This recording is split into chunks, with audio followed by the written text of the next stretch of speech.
Okay, thank you very much, Aditi, Professor Lahiri, and also the Philological Society for this opportunity. I'm going to really skim over lots of topics related to the title and to the study of sign languages. So bear with me, it's going to be a real journey. This is a picture of Anna Morpurgo Davis, after whom this lecture is named. I had the privilege of knowing her really only in the last few years of her life, but it's really an honor to be able to give this talk. And also in her honor, I'm going to at least start with some historical topics and then move on to some other issues to do with the linguistics of sign language. So just briefly, I'm going to try to cover all of these topics. I'm going to skim over various types of research on sign languages. I'm going to talk about the history of sign languages and of BSL in particular, about what linguistics has or hasn't got to say about sign languages. And then I'll move on to really talking about why looking at sign languages is so important and interesting for linguists, because it's a unique way to begin to look at the relationship between the ways in which language is produced and perceived and its structure. I'll say a few brief things about the origins of human language, some things about language and the brain, and then just finish up with some examples of why this field is so important, not just in linguistics, but in the real world. So the first thing to note is that sign languages are found everywhere deaf communities exist. And they're unusual, not just in the fact that they are visual, but they're really the only genuinely young languages. It's possible to trace the origins of some sign languages back to the point they came into existence. And that's usually within the last few hundred years, and sometimes even more recently. And therefore, they give us insight into how linguistic systems get created. They also, of course, tell us how they change, but it's really a unique view. And it's important to remember that sign languages are not related to the spoken languages which surround them. Although, of course, sign languages can borrow from the dominant languages around them, that is, the spoken languages, but they're not derivatives of spoken language. Sign languages have their own lexicons and grammars which don't map particularly onto spoken languages in their immediate vicinity. As I've said, there are many different sign languages, and sign languages which are not related to each other are mutually unintelligible. And as I've said, they also have some history. So I'm mostly going to talk about BSL, and the earliest references we have to deaf people signing in Britain are from the 16th century. So there's a long history, and that century is quite important because, of course, there were no schools for deaf children at that time. So if sign languages exist, it's because deaf people created them. It's not because some educator thought this was a nifty idea. And again, to reiterate, they develop within a community of deaf individuals. They're not universal. Actually, interestingly, linguists who otherwise should know better sometimes ask me, say things like, wouldn't it be better if there was just one sign language? As I've said, they're not invented. They're not just gesture or pantomime. And again, as an example of how people can hold two completely incompatible beliefs at the same time, some of the people who believe that sign languages are just gestures also believe they're English on the hands or some spoken language on the hand. It might be one or the other, but in fact, it's neither, but it certainly couldn't be both. And there's still, I think, an astonishing failure to recognize that sign languages are languages. I just grabbed this off the internet. It's one of many maps of the languages of Europe. Lots of languages there, not one sign language mentioned. Okay, this is not unusual. This is the usual thing one finds. And of course, what one finds often is that attitudes to sign languages are very much like attitudes to other low-status minority languages, but sometimes even more so. So the quote below that statement is from a deaf person who attended school in Britain in the 1950s and 60s. And this is a person who is not only deaf, but has deaf parents. So their native language, the language used at home that they grew up with, was British Sign Language. And you can see this quite appalling attitude that was represented by the school. This was a school for deaf children, which didn't, like most schools at that time, allow any sign language. I'll read it. I had a lot of punishments for signing in classrooms and at playground. Then one morning at assembly, I was caught again and ordered to stand in front. The headmistress announced that I looked like a monkey waving my hands everywhere. She said she will put me in a cage in the zoo so the people will laugh at a stupid boy in the cage. And this person was made to wear a placard around their neck for the rest of the day saying, I am a monkey. Okay, so I've said sign languages are not related to spoken languages around them, but of course some sign languages are historically related to each other. We know that partly because of known historical links, but also because when one compares sign languages, it becomes obvious. And the patterns of relationships are not the same as for the spoken languages that surround them. So there's a family of sign languages which are sometimes called Banzel, British, Australian, and New Zealand Sign Language.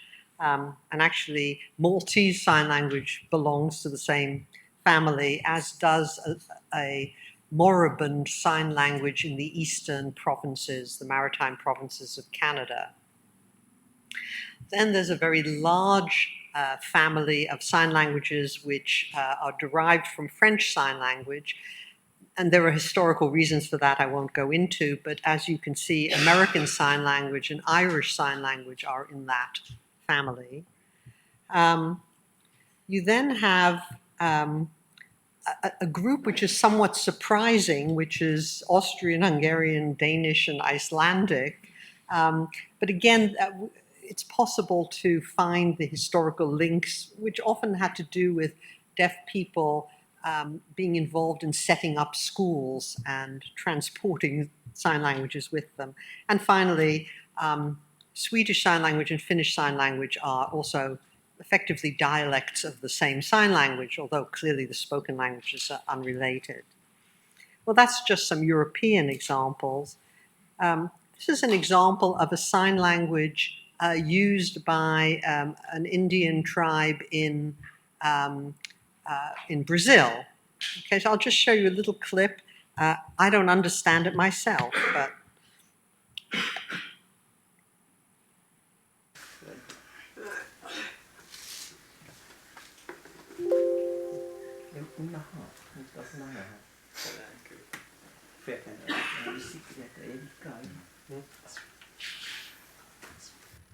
okay, so this is Maxakali Sign Language, with which Andrew Nevins at UCL is doing some research on.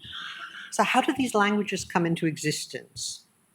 Well, we know that where a deaf child is growing up in a community of people who use spoken language, that gestural communication systems often develop as these children grow up. And this is called home sign, although I'm going to argue it's mistakenly called home sign. I don't think what is happening has the properties of a sign language. But it usually derives from gestures that hearing people in the community use, or gestures that the child or those around her develop for interaction. And apart from their linguistic differences with real sign languages, home sign, of course, doesn't pass from generation to generation. It's basically used by a deaf person and those around them. And there isn't a community which really shares that language, that maybe that deaf child becomes an adult and the people who know that person interact with them. But home signs and home signing is often the starting point for new sign languages. So you have home signers, if they happen to be brought together, they can begin to develop or lay the prerequisites for a language. And there's been a lot of research on this in Nicaragua. Now, here's an example. This is a quote from a book that was published in 1602. It's the Annals of Cornwall. And basically, what this quote reveals how you get two home signers together and they seem to interact very well with each other. I won't read it out loud because the English is a bit weird, but if you just take a few seconds to read it yourselves.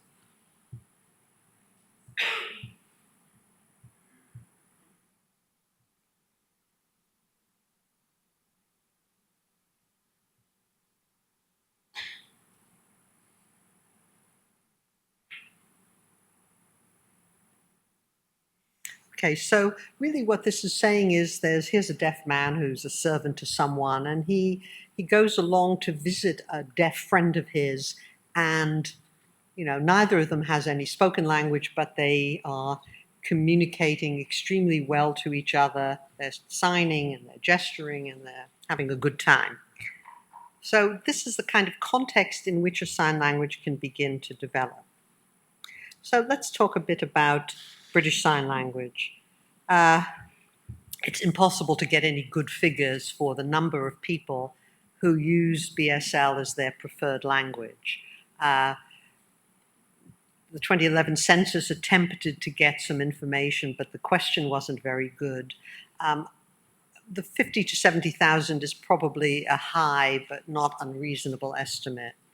As I've said, BSL is within the same language group as a number of other sign languages. And as I've said, records go back to the 16th century, and as a result, it's one of the earliest documented sign languages. So the very first reference with any description of signs, and almost certainly home signs, is a wedding that took place in 1576 in Leicester. And the man getting married was deaf. And the parish register actually gives a very elaborate description of the gestures he used instead of speaking his vows, right? And so, again, I'm not going to read it out loud, but it describes a series of gestures that obviously signify death and celebration and something, and affection and various other things. So you can't really say this is British Sign Language. It's signs and gestures used by a British deaf man. But by the time we get to the 17th century, along with interest generally in this idea of what the original language might have been and how language develops, you start getting various people writing about sign languages. So there was a book published in 1648 by John Bulwer, which is really the first book about sign language. It's called Philocophus, which means friend of the deaf. And it was dedicated to a deaf baronet and his brother. And in the dedication, there's this very nice imagery that you don't need speech because you can use your whole body instead of a tongue. And obviously here now you have a deaf family, 2 deaf brothers. So there now is a context in which a sign language might arise. Dalgarno was another writer of the mid-17th century. He was Scottish, and he observed that, first of all, deaf people invent signs, but also he quite rightly observed that these signs are not related to the language that's in the environment. So some of these observations go a long way back. And another example from the 17th century is an extract from Samuel Pepys' diary. This is not, it's about a fire, but it's not about the fire of London, the Great Fire. It's about another fire. And he's out and about with someone named George Downing, after whom Downing Street is named, who actually was an American. He was the first graduate of Harvard. But for some reason, he's come back to Britain, and some deaf lad comes in and he talks to Downing, and Pepys is impressed because he doesn't understand anything. And Downing reassures him that, you see, language learning is not difficult. He says, just a little practice and you'll be great at it. Okay. And a final example, I think I'll skip because of time, but also some references to whether sign languages are like spoken languages or not from some Old Bailey court records. Okay, you also begin to get from the 18th century onwards, in particular, books and booklets and illustrations with pictures of signs. I have to say that the one on the right not only gives you some examples of signs, but it also gives you a great image of how deaf people enjoy themselves. It says the Deaf Mutes Club, and you can see the men are doing these manly snooker and gymnastics and things, whereas the women are obviously just having a chat. Okay, so you do get slightly more systematic descriptions. One of my heroines is someone who was Mrs. Hippisley Tuckfield. I think her first name was Elizabeth. And she founded a school for the deaf in Exeter in the first half of the 19th century. And interestingly, within her book about deaf people's lives and education, she provides really the first glossing of sign order in BSL. And as you can see, although it's not particularly good, it's the Lord's Prayer. It's not how I would gloss it, but it's quite clearly showing that BSL has a very different word order from English. So just on that level, it's really interesting. Also in the 19th century, Edward Tyler talks about attempts by educators to create English-influenced versions of sign language, which he describes as being, nowadays we'd call that signed English, and he describes it as being completely useless as an activity because as soon as the kids get out of the classroom, and again, he's now describing features of BSL, so no verb to be, and clearly no formal distinction between adjectives and nouns and so on. So, one can collect nuggets of these and use them to look at what BSL used to be like. We also have, this is the oldest film of BSL. It was made sometime in the 1920s. It was found somewhere in UCL in the linguistics department, and it seems to have been part of a video made, of a film made looking at communication, human communication, but we really don't know who did it. I won't play the whole thing, but just as an example, this is an elderly man, so he probably was born in around the 1850s, so his signing is clearly, quite old-fashioned, and there are many differences as a result of change between his signing and modern BSL, but it's perfectly comprehensible to anybody who knows BSL. He's talking about the difficulties deaf people have in getting jobs.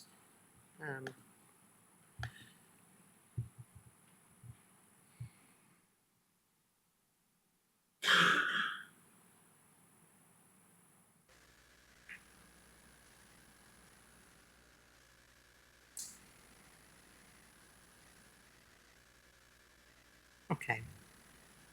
And of course, as part of the research that colleagues of mine and I've been involved in as well have been doing in recent years, we've created a corpus of BSL, and here you can see some, as an example of a conversation between two young men, basically telling anecdotes in BSL, and this corpus is available for research purposes if people are interested in doing research. And one last video. I'm afraid there's a kind of long run-in where nothing happens at the beginning of this. It has subtitles, so it will start in a second.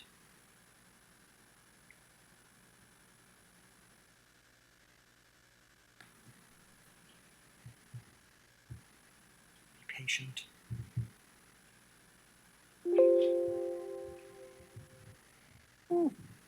No? This is where I usually get it. Yeah, okay.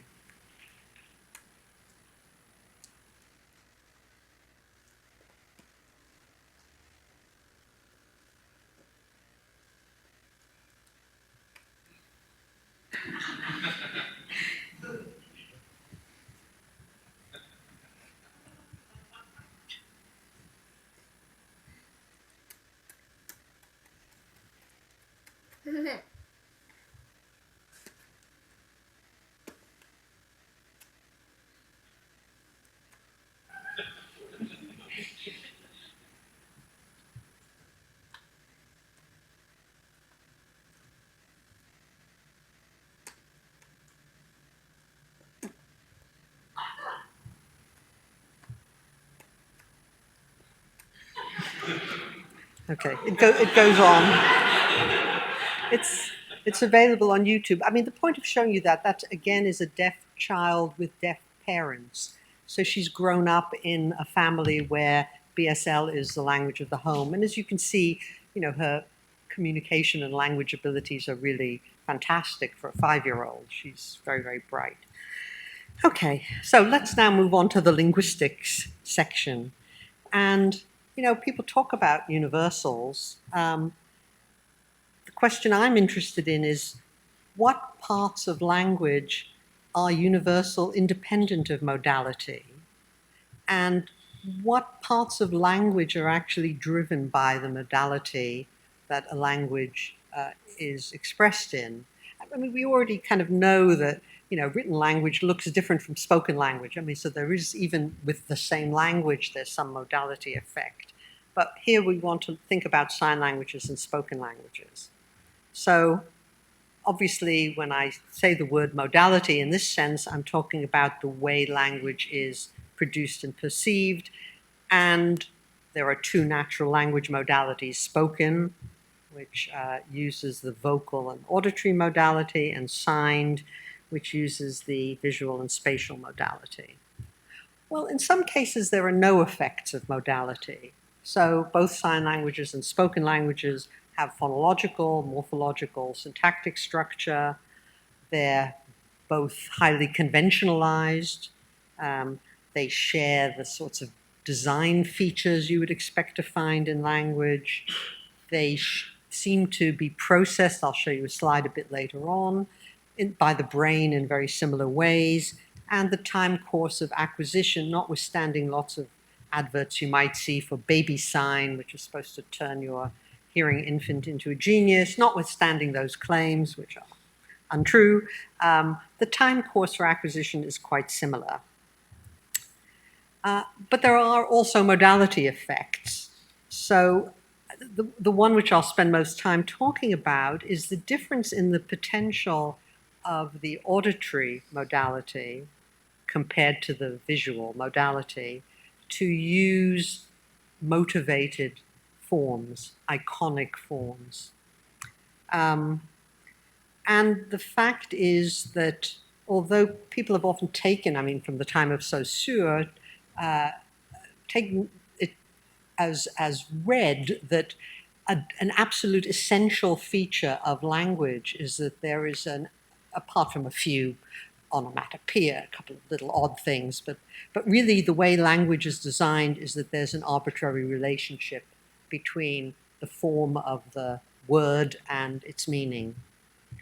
And I want to kind of just go for a few minutes into this notion that when you're in the visual modality, you have much greater potential for iconic representation.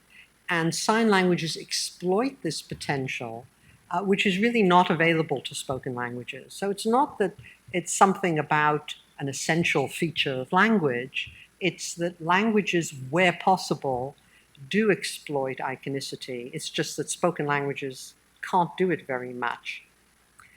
And another thing which I won't have time to go into is that different language modalities put different requirements not only on perception but on production. So, you have two active independent articulators in the two hands and arms as opposed to a single mouth articulatory system. And also the articulators are visible. I mean, and that has some implications for both for production and perception. So those do seem to be some kind of modality effect. So let's just think for a minute about how humans perceive the world. The primary sense that humans use to perceive the world is vision.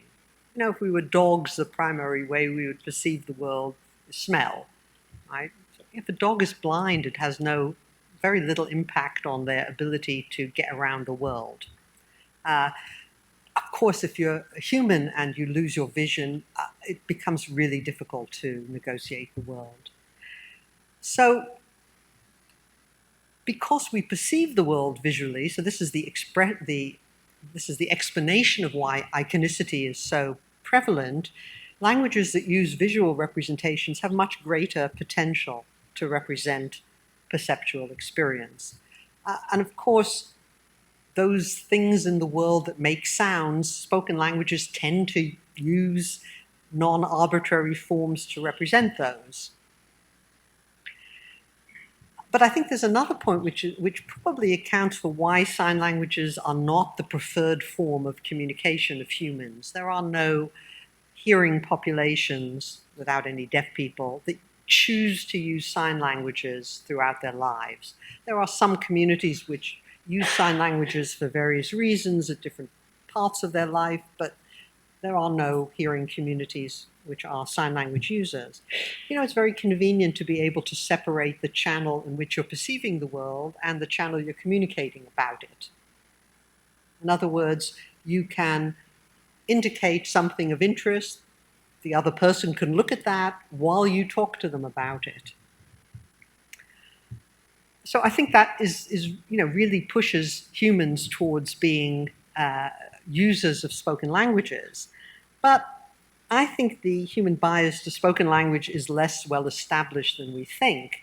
It's true nobody uses a sign language unless they belong to a deaf community, and a few odd other examples. But I think we have to stop thinking about languages as auditory only, spoken languages. Okay, so I want to argue, this is not new, I'm not the first person to say this, that we really need to ensure that when we think about spoken language, we recognize multimodality. So clearly there are visual and gestural elements in spoken language communication, and you can have vocal gestures and you can have manual gestures. And two questions which I don't really have time to go into today, but I think are really big questions. I've already mentioned the first, is arbitrariness actually a design feature or just the inevitable result of using spoken language. And I'm also interested in how communication moves from non-linguistic to linguistic. So we know, for example, that most languages of the world use rising intonation on yes-no questions. This seems to be overwhelming. We also know that rising pitch is recognized in affective terms to represent uncertainty. So, we can begin to think about how do languages take things that are going on in communication that are not linguistic and turn them into linguistic. So we often think about grammaticization. I like to think about linguisticization, movement from non-linguistic to linguistic material. We know that vision plays a really surprisingly important part in speech perception. Of course, indeed, you can talk in the dark, but humans did not evolve to speak to each other in the dark. That's not why people use spoken language. So we know from the McGurk effect that visual cues actually can make it impossible for people to hear accurately if visual cues mislead. We know that if you measure intelligibility of speech, you get a measurable gain in equivalent to 5 to 15 decibels when you can see somebody speaking as opposed to just hearing them. We also know in a very interesting but rarely quoted study that was done by Mills in 1987 that blind babies make really odd phonological errors. So, for example, they will confuse b and k, or m and n, probably because the best way to distinguish those is audiovisually. And without vision, you can eventually learn to distinguish them, but it's harder. So I'll speak very briefly about a study we did, which, well, let me tell you about some research and then I'll talk about the study. So we know that infants can distinguish different languages. They can distinguish a language they know from a language they don't know. So if they hear a language, get used to listening to it, now you play another language, they notice it's a different language. Interestingly, they can also do that visually.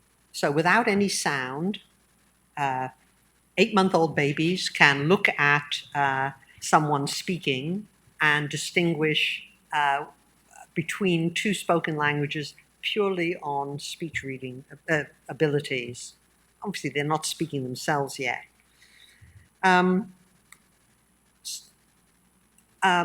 But this information only happens with bilinguals. So the only babies who can do that is babies exposed to two spoken languages. So even when they're looking at two spoken languages they don't know, they're clearly using visual information.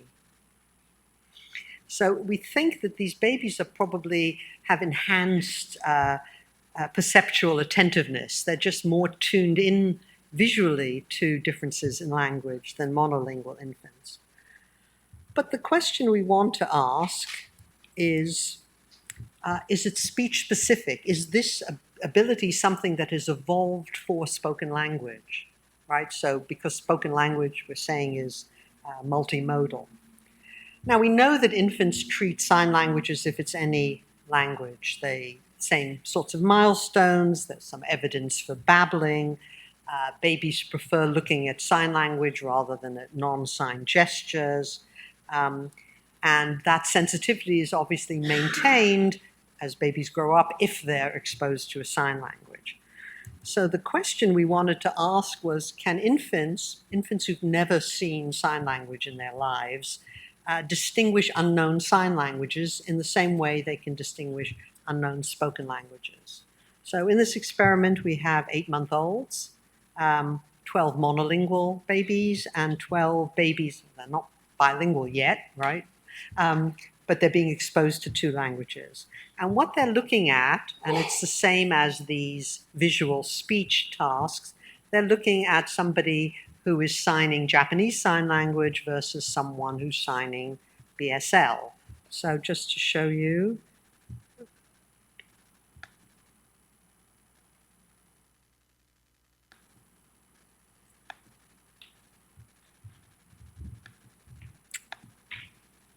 Oops, let me show you the other one.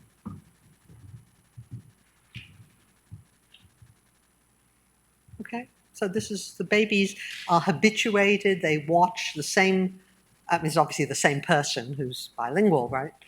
So they watch one video and then the language is changed, and the question is whether they're looking at the different language, they spend more time looking at that. That's the kind of task. Oops. And what you find is that monolingual babies do not show any ability to differentiate two sign languages. But babies exposed to two spoken languages seem to still have the ability to do that. Okay, so the columns on the right show how long the baby looks. Sorry, the blue line shows how long the infant looks when they're used to seeing a specific sign language in the experiment, and the yellow is what happens when you change the language.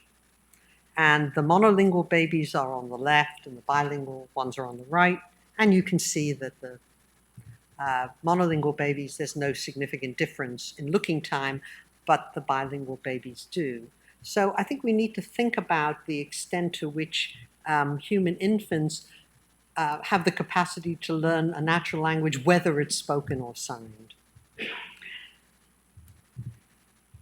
Okay, we've talked about this design feature issue. Time is running out, so I'm just going to just say a little bit. So we know about iconicity, but it's important to remember that even if signs are iconic, they're conventional. So what something means in one sign language is not what that same form might mean in another sign language. So two sign languages may, even for signs that are clearly iconic, not have any overlapping meanings. And as well as iconicity, we know that, there are also signs where you cannot tell what a sign means by looking at it. But we also know that signs have internally contrastive structure. So those four examples show you signs that differ in various dimensions. They either differ in location or in hand shape or in movement or in orientation.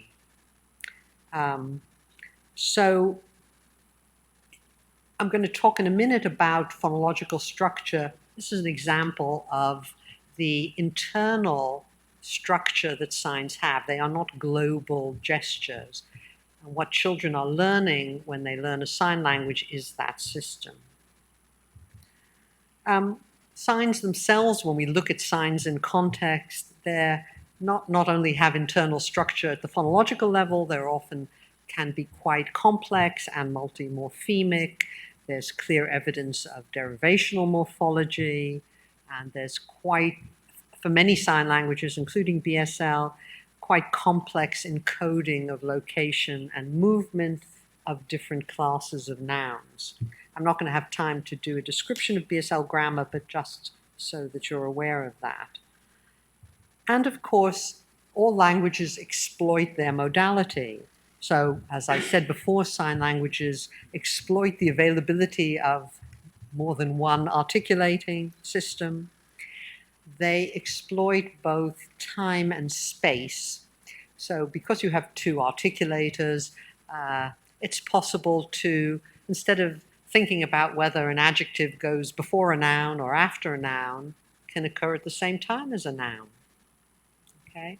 So that's exploiting space. So spoken languages have to kind of deal with the unavailability in many areas of simultaneity, whereas sign languages just use it. And of course, some linguists have been interested in this idea of non-arbitrariness in syntax. That's not a new idea. But I think, again, it's something looking at sign languages can make us think about more. Right. I'm going to say a little bit about, so what happens if a deaf person remains a home signer and never learns a sign language. And that's important because it tells us exactly what parts of language you need, regardless of the modality, what parts of language you need input for and what you kind of come able to do without input. So these home signers obviously are not exposed to language models in the period. People used to call it critical, but nowadays people call it sensitive. And what you find are people who have some kinds of lexicon, which is basically gestural, but no syntax and no phonology. And I'll just give you a few examples from this person who grew up in East Africa, never went to school, moved to the UK as an adult in his mid-20s, but that was 25 years ago. So he's had 25 years of exposure to deaf people who use BSL, right? So has he learned BSL? So the first thing to say is he makes many phonological errors when he signs. He has very non-standard hand shapes. A nice example is his signing of when looks a lot like the sign for mistake. I'll show you. Okay, so he doesn't seem to realize these are different locations, right, and therefore part of the phonological system. He has very idiosyncratic vocabulary. I'll give you an example. And his sentences are really difficult to understand. So even with lots of kind of opportunity to look at them and ask him again and again what he means, you often can't tell who the agent is, who the subject is, who is doing what to whom, basically. And he also has real difficulties in temporal sequencing. We did some systematic studies with him, and he's had 25 years of exposure to BSL, but he performs like a hearing person who doesn't know sign language on tests of sign comprehension and sign sentence comprehension. On sign production, he again behaves like a person who doesn't know sign language. He has lots of interesting idiosyncratic forms that he uses. So for moon, he signs night sun. That's very nice, but that's not the sign for moon. So he does very poorly on that. And obviously deaf people who know BSL, they're basically, this is a trivially easy task. So we can begin to think about what a language-ready brain gives you, and that's obviously you can create symbols to represent things in the world, especially if it's visual. You can index reference in the world, even absent reference.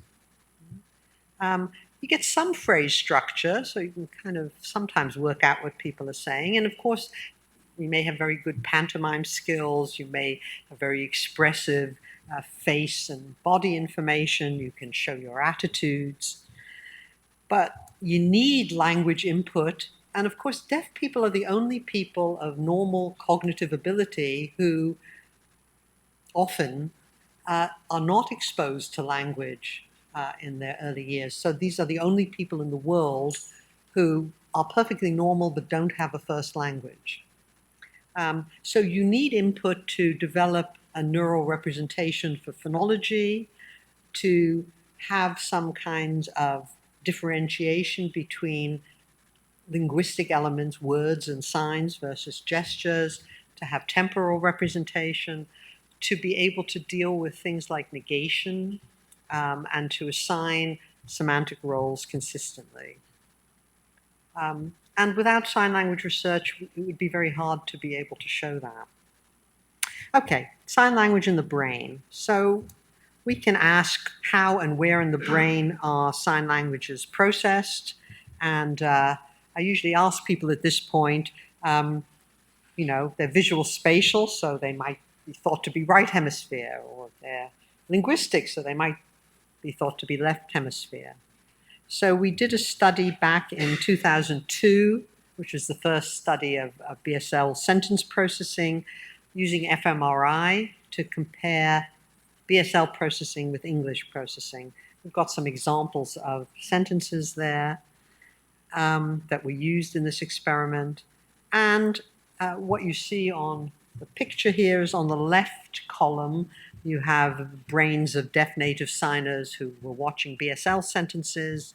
On the right, you have brains of hearing English speakers who are watching English translations of the BSL sentences, but in both cases presented audio visually in order to kind of give people some comparable experience.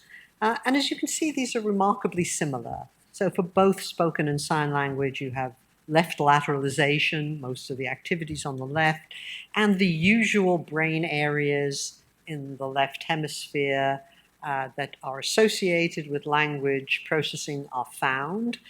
And you also find some right hemisphere activation in both spoken language and sign language. So the brain seems to be sort of somehow very uninterested in whether the language input is spoken or signed. Okay? You do see more activity at the back of the brain on the left side, but remember, if you just compare watching somebody talking versus watching somebody moving their hands around quite actively, there's less visual stimulation. So much of that difference is just because signs are visually more stimulating. Okay, and now I just want to present one more study.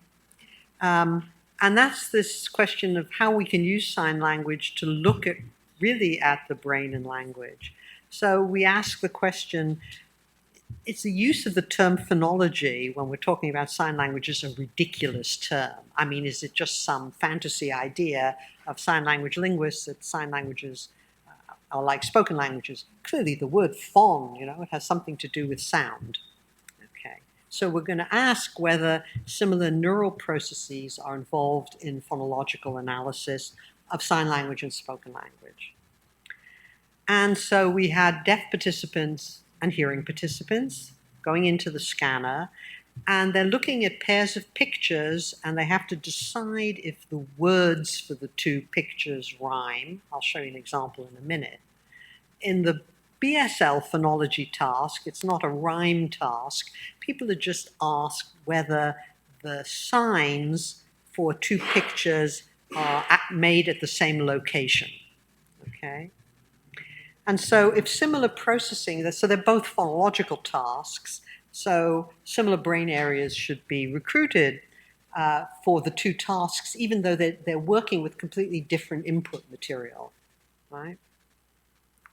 So what people see, for example, at the top is a picture of a chair and a picture of a bear. We were very careful to choose words that rhyme but are spelled differently, so people couldn't use a visual strategy. And obviously, people don't hear the word. They have to kind of think of the word to themselves and then decide. And in the middle, you can see where it says place. Here's a question about BSL. Do the locations of the sign pig and the sign which, are they the same? And the answer there is yes, they're both located at the nose. Okay, again, people don't see the signs. So let's just look at the results. So in let's start with C. C is what happens in the brains of hearing people when they're doing the rhyme task. Okay. B is what happens in the brains of deaf people when they're doing the rhyme task. So these are people who were born deaf, grew up deaf, but they know English well. They're bilingual in BSL and English. And essentially, they're using the same parts of their brain to make rhyme judgments as hearing people are. Okay? Makes you wonder whether we should think about rhyme as an articulatory match rather than as an auditory match. And then in column A are the areas of the brain activated when doing the BSL location task. And as you can see, essentially for all three tasks, there's just enormous overlap in the brain areas used. So we can conclude that a very similar neural network supports phonological similarity judgments. So phonology has nothing to do with sound. We sort of know that as linguists, but this proves it to us. The representations transcend the sensory modalities. There is something about phonology in language which goes to a particular part of the brain. I'm not going to really have time to talk about modality effects and non-effects in atypical signers, but just to say that we can use sign language data to explore where particular impairments are located, whether they're located in linguistic areas, in general cognitive areas, in some other kinds of areas, by looking at people who use both BSL and English and seeing which bits of their language are affected. Of course, that's a more complex issue than just saying, oh, well, BSL is better than English, so it must be using some bit of the brain to do with visual processing only.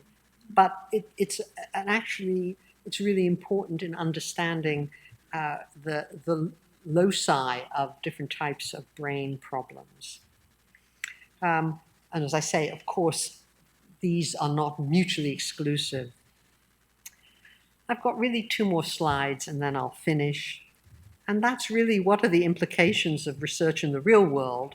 Not that linguistics isn't the real world, but there are things out there. I think the most crucial issue has to do with the experiences of deaf children growing up. Remember, I said these are possibly the only people in the world who may be perfectly intelligent, perfectly cognitively normal, but who suffer the extreme deprivation of no first language. And these are 2 quotes from publications that are basically addressed to parents, hearing parents of deaf children. That represents about 95% of deaf children have hearing parents. So I will read that. These are some very odd claims, and I can tell you they are entirely unsupported by any evidence. So we know that beginning listeners have very limited auditory attention. In order for their auditory attention to be switched on, they need opportunities to experience that sounds are meaningful. If a child is presented with a sign at the same time as the sound, their stronger visual sense will take over, and they will not realize the link between the sound and the meaning. Therefore, if we want to enable children to have brains that are auditory, we need to give them consistent, meaningful auditory input. I have no idea what they mean by brains that are auditory.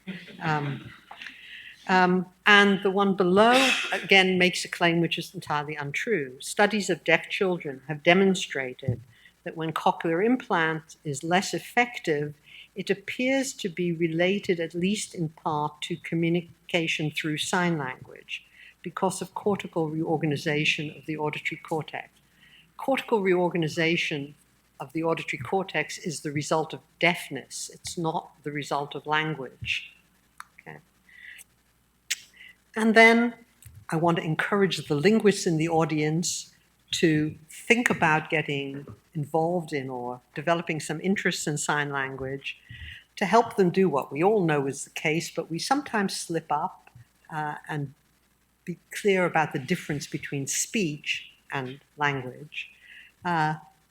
Research on sign language is a great way to test linguistic theories.